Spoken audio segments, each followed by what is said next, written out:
building. Who got game when it comes to this basketball?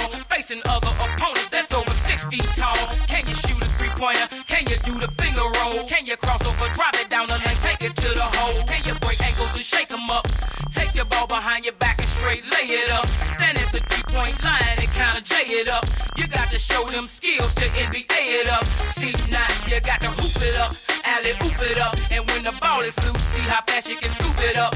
Have your game face on, I hope you're quick on your feet. Playing on concrete and taking NBA to the streets. While my players in the front of me, While my shorties in the back of me, while my players on the right, my shorties on the left, ready to play for keeps and take the NBA to the streets. my players in the front of me, While my shorties in the back of me, while my players on the right.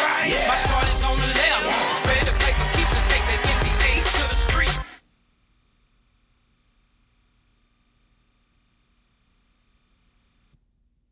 What's up, everybody, and welcome back to another episode of Izzy's Retro Video Game Reviews. And on this episode, we're going to be talking about NBA Street Volume 2.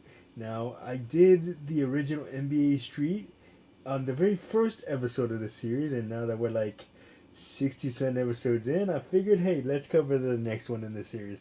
No, but man, this is really, really cool, man. I remember it coming out for PS2. I had it on PS2, but it also came out for Xbox and GameCube. I played all three versions because I was lucky enough to own all three systems. But it's one of those things where it's the same game on every system. So but man, the NBA Street Volume 2 is a continuation of all of the things that made the original NBA Street great. You have Game Breakers, and then you have NBA Legends, and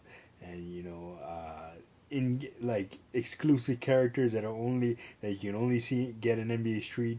But this game was a lot. This game expanded on that, which the first one didn't have an awesome soundtrack as this one does, and the third one does.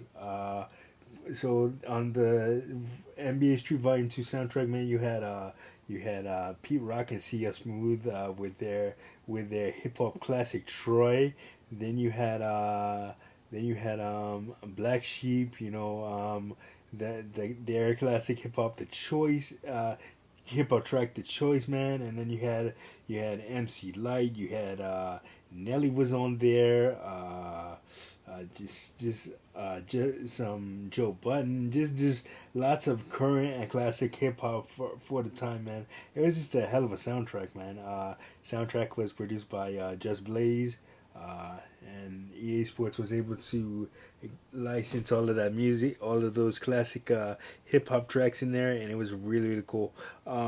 This was also the first game where 3 versions of Michael Jordan were available. You had 1985 Michael Jordan, you had 96 Jordan, the unstoppable Jordan that didn't miss, and then you also had the current version of Michael Jordan at the time, which was he was playing for the Washington Wizards. He came out of retirement after 4 years away and led the Wizards to the playoffs. In 02. So that was in 02 and 03, so that was pretty cool. And then so as for game modes, there was a regular pickup game where you just pick a team of three players and you play against a team of another 3 players. You could play regular NBA teams. If you had like the secret characters unlocked, like Stretch or Takashi, you can use those guys, and also you can also play NBA Challenge, which is kind of like City Circuit wasn't the first one where you play against NBA teams in all different regions, and then you can add them to your team and make a really cool team. And then you also had the brand new edition of Be a Legend, where you would create a team and create your own character, and you would play games to earn reputation, and you would unlock tricks and jerseys for your player and new moves and street legends and NBA legends. It was pretty cool, pretty expansive mode. And then of course you had street school if you wanted to learn how to do all the tricks and everything like that. You were able to do that with the help of Stretch, one of the main characters in the NBA Street series. Man, what a cool game it was, and of course you can't forget about when you're playing the game. Can't forget about the legendary DJ Barbito Garcia guiding you through NBA Street. Man, he just has some really cool one-liners, man. He shook the shirt out of him, or no soup before your dinner tonight, or my personal favorite, your defense is like moldy Swiss cheese, man, full of holes. Anyway, man, but nah. Just really really cool. And I believe he was. I don't know if he was a playable character in Volume 2, but I know he was in Volume 3. You can actually play as Barbito Garcia in NBA Street Volume 3. DJ and also local basketball street legend in New York, man. But anyway, just so many fond memories of playing NBA Street. Volume 2, I played it religiously, just like I did the first one, and I still have my copy to this day. Still lucky to own all three in the series. I think I still have NBA Street Home Court. I'm not sure.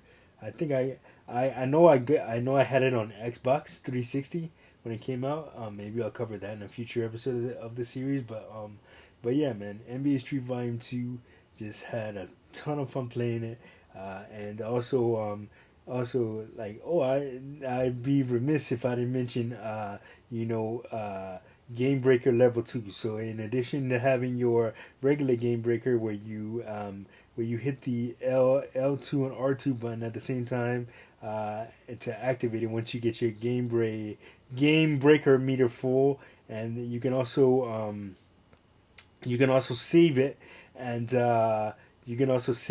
then build up another game breaker, which will give you more points if you use your second level game breaker, and it also track more points from the other team's total. So it's game momentum mechanic used to either turn the momentum in your favor, or your opponent can use it against you to turn the momentum in their favor. So man, just even though it was a fun arcade over the top and basketball arcade game, there was still that element of strategy to it.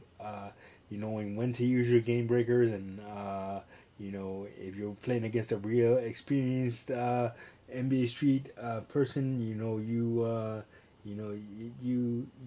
didn't want to use it too early, because then if you manage to use it too early, then you wouldn't be. It would take a long time to build back up, and then they would kind of save theirs for later, and then they would burn you at the end. So you really had to figure out when was the appropriate time to use the game breaker mechanic. But yeah, so just so many fun memories of playing NBA Street Volume 2. I remember I played the crap out of it in my sophomore year of high school in '03. Many Friday and Saturday afternoons were spent on my PS2 playing NBA Street Volume 2. And I'm sure anybody who played NBA Street Volume 2 understands my sentiment. But anyway, that is going to do it for this episode of Izzy's Retro Video Game Reviews. Like, subscribe, share. Don't forget to hit that notification button so you don't miss a video. And of course, we'll see you guys in the next one. Peace.